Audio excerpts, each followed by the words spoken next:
Pina-warningan ko na ngayon, bukas pwede ko muna. O Lunes. Siyempre, lilinisin natin yan. Basta may nagre-reklamo mga tao, pa-inspeksyon ko yan.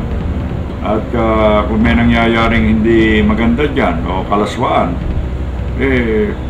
patitigilin natin. O ngayon, malakas ka sa akin, tumupad ka sa batas. Pero lumabag ka sa batas, wala akong pakialam ko. Kahit sino pa kapit mo. Patitigil ko lahat yan. It's about time we reinstate discipline in the citizenry.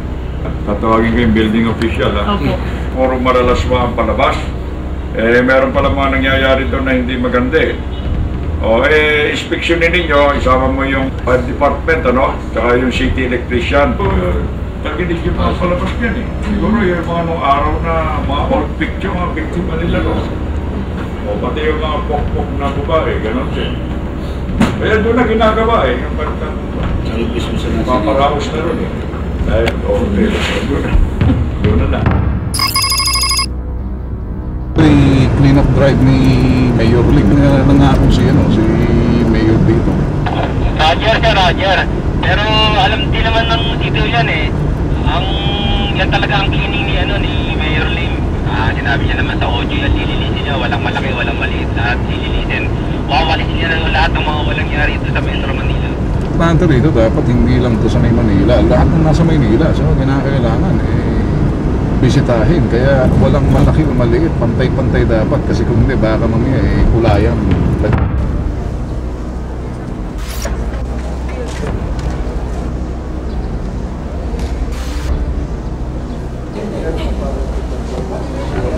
Doon sa Quezon Boulevard, yung Ginto and Times. Doon sa may recto, yung Hollywood and Old Mall. Sunod-sunod ng gano'n. Sa amin, whatever that you do, ito-document lang namin as part of clean-up drive siguro ng mayor. Nasamantala, Cesar.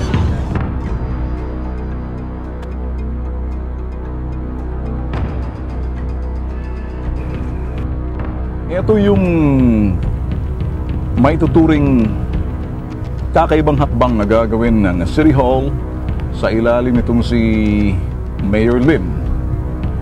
Matagal nang trinabaho ng bitag yung mga sinihang luma. Wala naman nanonood. Sila yung mga establishmentong luma yung mga palabas. Magtataka ka, marami pa rin pumapasok, hindi para manood. So, matagal nang alam itong mga sinihan na to ay parang pugad ng mga callboy at mga bading. Nandiyan yung prostitusyon, nandiyan yung mga snatcher, nandiyan yung mga durukot. Sama-sama sila sa isang lugar. Ito ngayon ang gagawin, papasukin kasama yung mga inspektor, engineering, yung mga tauhan ni Mayor Lim, dokumento ng bitag. So titingnan natin kung paano nila gagawin.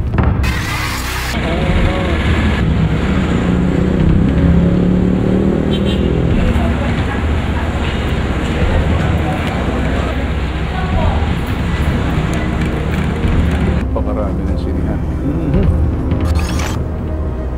Mabaho. Kailangan huwag kang huminga pag nandito ko sa loob.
Wala naman nakita mga bading na may mga ginagawa.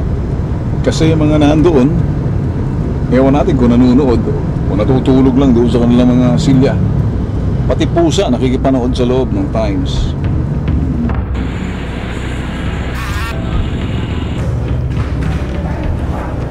Tatakbuhan na. Wow, wow, wow, wow, wow, wow, wow, wow, wow. Wow, wow. Wow, wow, wow, wow. Oh. Bakit nagtatakbuhan? Ha?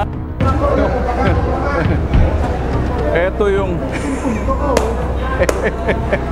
pinakamaganda so far. Nakatunog. Para mga bugwit. Kita lang ng pusa.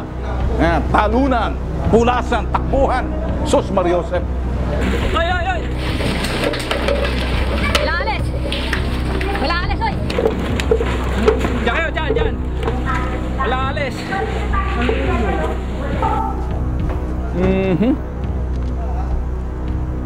Well, wala, sige. Oh, anong meron dyan? Bakit ganon? Oh, bakit ano? Anong nangyari sa buhok mo, Tang? Oh, Tiang, anong nangyari dyan? Oh, nagtatakbuhan. Ha? Oh, tsinelas mo, ha? Ano nangyari dyan? Sus, Ginoo. Oh, hala, la, oh.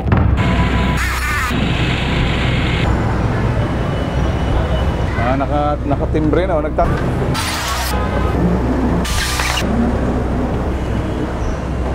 may dalawang nahuli doon ng dalawang pulis.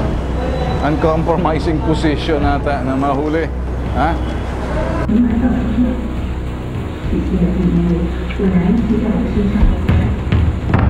Taong 2007, wala pa rin pagbabago dito sa sinihang binisita kasama yung mga taga City Hall ng Manila.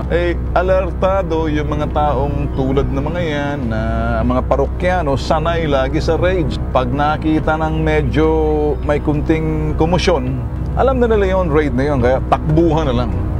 Tulad na nakita natin kanina. So may nahuling dalawa, nakahubad pa sa loob. Di tinangay na sila ng pulis.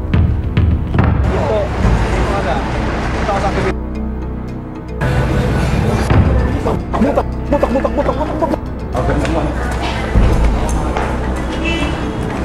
Yun! Pare, dali! Ayun o! Hop! Uy! Yan, yan si Zipper.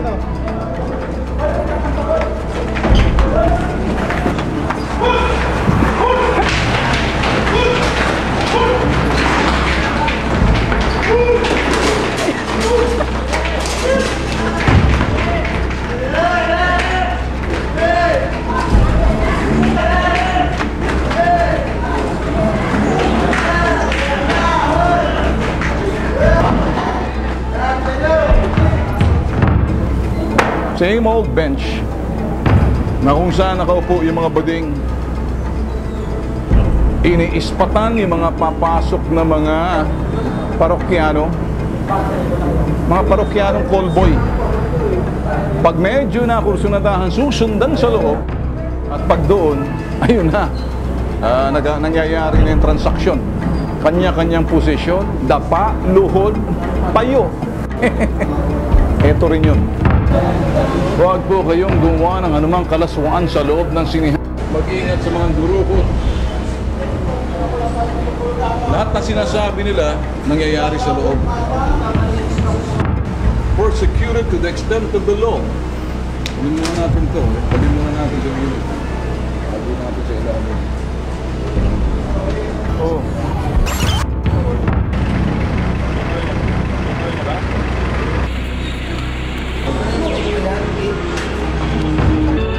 Nagtatakbo.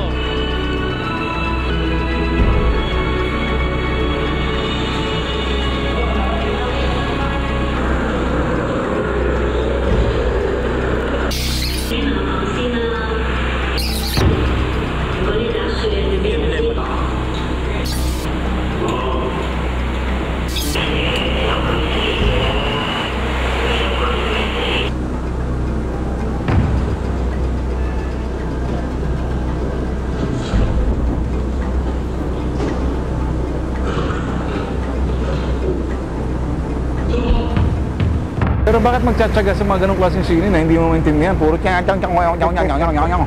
Dahil ang inchik eh, nanonood. Yun nga pag-iisipan kung bakit sila nagpupunta ron. Hindi naman inchik yung pumapasok. Wala sana kung English eh. Nasa gawa ng paglusob ang mapapasara, bantayan natin kung nga ba'y magkaroon ng pagbabago o baka kapareho rin na natin.